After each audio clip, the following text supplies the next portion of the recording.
Welcome back to another episode of Rock Boys Football. Hugh Freeze, the Auburn Tigers working their way through spring practice. In the bulk of the national media conversation surrounding this Auburn program going to the quarterback spot, with Jackson Arnold coming in, with Deuce Knight coming in. I'll say this, you're hearing all the right things from the quarterback position. And don't get me wrong, that is by far the biggest storyline for Auburn going into 2025. I've been very vocal that you look at this Auburn roster, this is the most talented Auburn team we've seen in a very long time.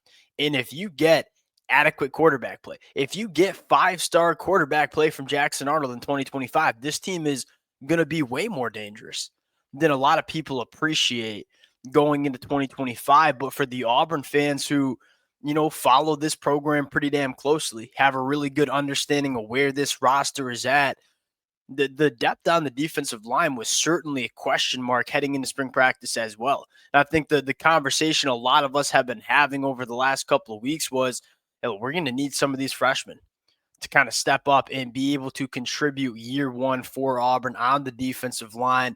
And if you're an Auburn fan, arguably the biggest storyline we have coming out early in spring practice is what we're hearing from early enrollee freshman Jourdin Crawford. 6 foot, 340 pounds, certainly looks the part in pads when you see him on the practice field. What stands out to me the most about Jourdin Crawford is, yes, he has the size and physicality to play in the SEC immediately. 6 foot 340. He is a legitimate fire hydrant. Playing with low pads because he's only 6 foot. He's 340, so he's bigger than just about any offensive lineman that he's lining up against. What stands out to me about Jourdin Crawford is this kid, and you go back to the high school film and you see this from him on the high school film. He's got kind of a freaky first step quickness for a guy that size. And so you kind of assume, all right, Jourdin Crawford may be kind of like an Isaiah Rakes type of player. True nose, does the dirty work, will eat some double teams up, do a little two gapping, but probably not going to be a really disruptive force in terms of a penetrator, not giving you much juice in the pass rush. That's not the case with Jourdin Crawford.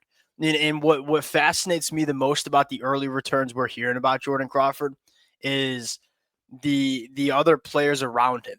When they step up in front of a media interview, they shout out Jourdin Crawford. And I always think you get the best intel from the other players on the football field, where it's like, hey, Hugh Freeze is going to get up there and it's going to be some coach speak. And he's going to talk about a lot of different players playing some quality football in spring practice.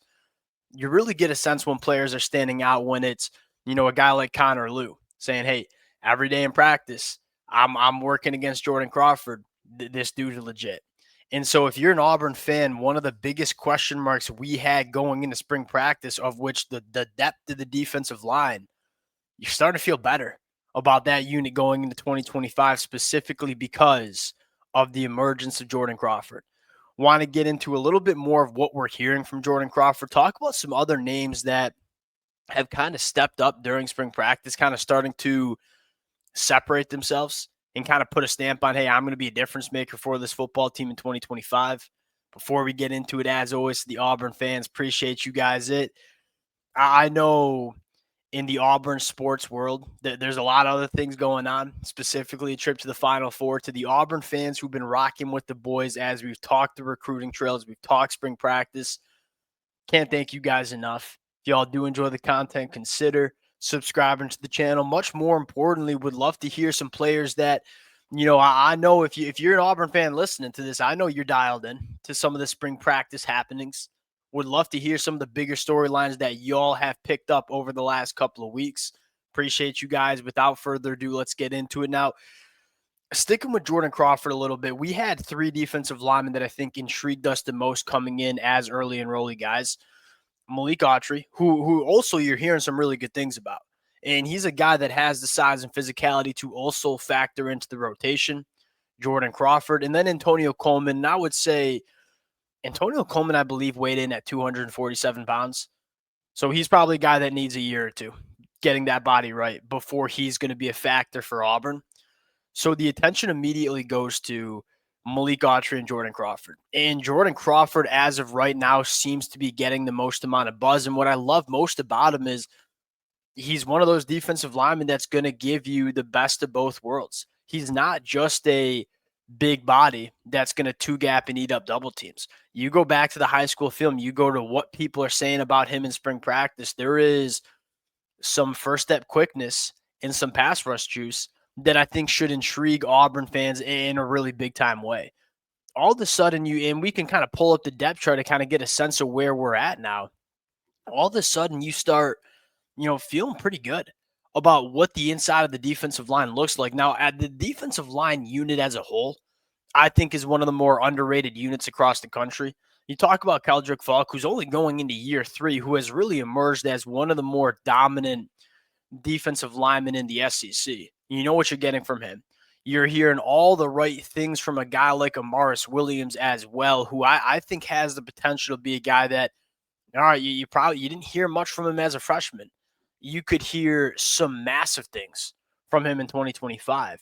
You're hearing really good things about Jourdin Crawford, and we largely know Jourdin Crawford can play. How about Malik Blockton?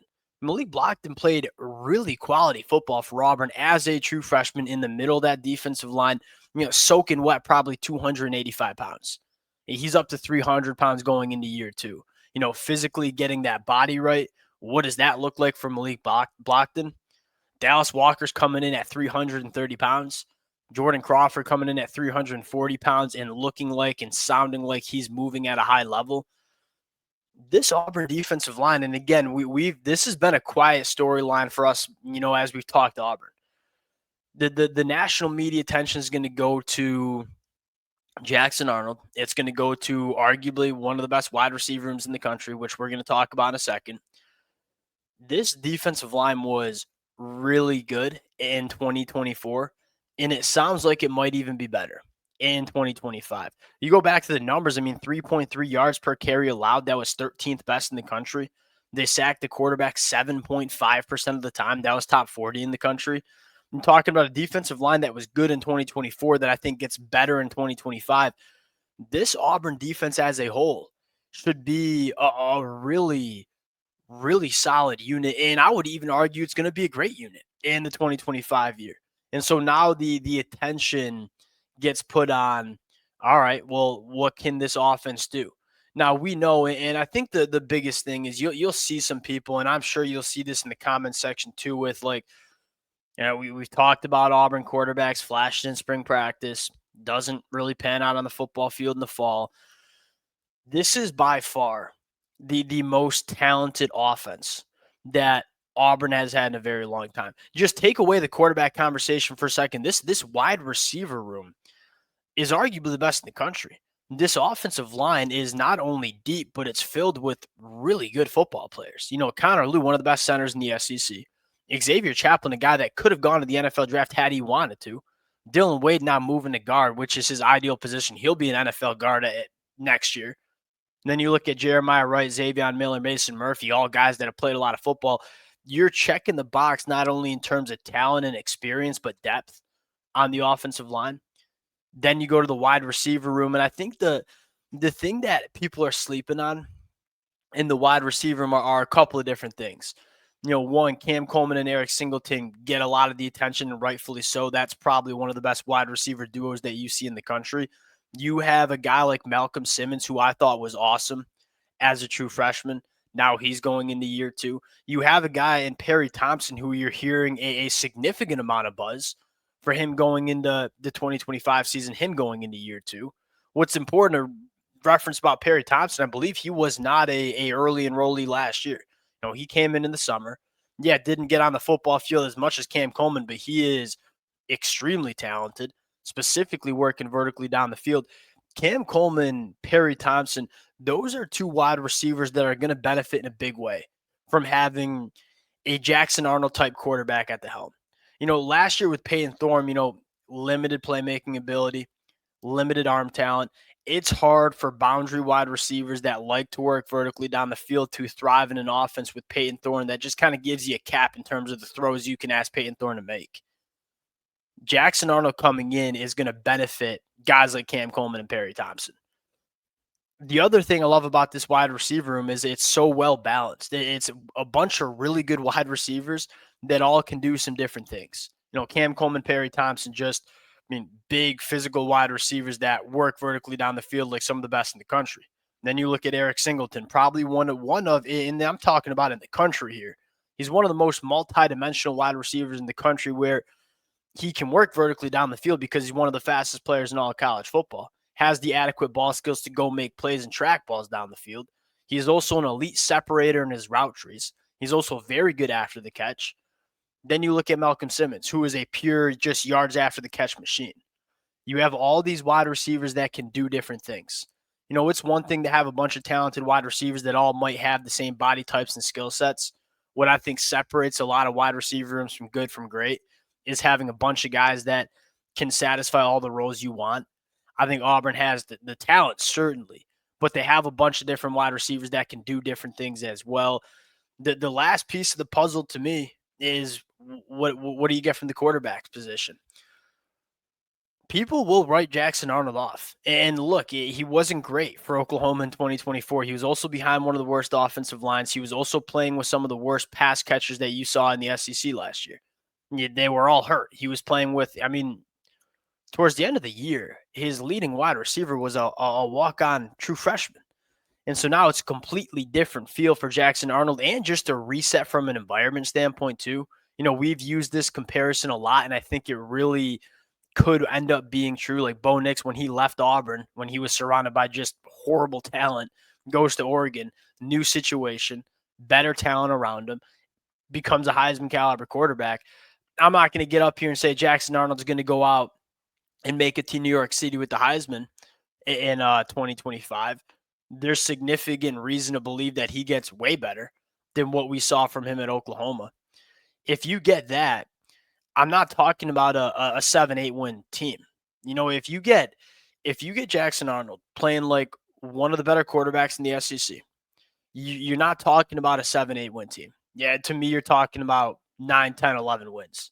I think that's where people get a little bit confused about this Auburn team, is that, yes, it's a big question mark, and yes, it might not pan out. And this is where I give Hugh Freeze a ton of credit for saying, hey, we're going to take a risk. When instead of going out and getting a Caden Salter that might just kind of lock in 8 wins, maybe 9 at best, let's go get a quarterback that can give us a college football playoff caliber ceiling. I think that's what Jackson Arnold gives. Going to be really fun. You're hearing all the right things coming out of Auburn in spring practice. And I think the last conversation is there's so much more continuity within this program, especially from a coaching staff standpoint, which I think should fire a lot of Auburn fans up. We'll pause there. Appreciate you guys rocking with it. A lot more fun storylines to talk about for this Auburn program. We'll certainly be talking a lot about it over the next couple of weeks.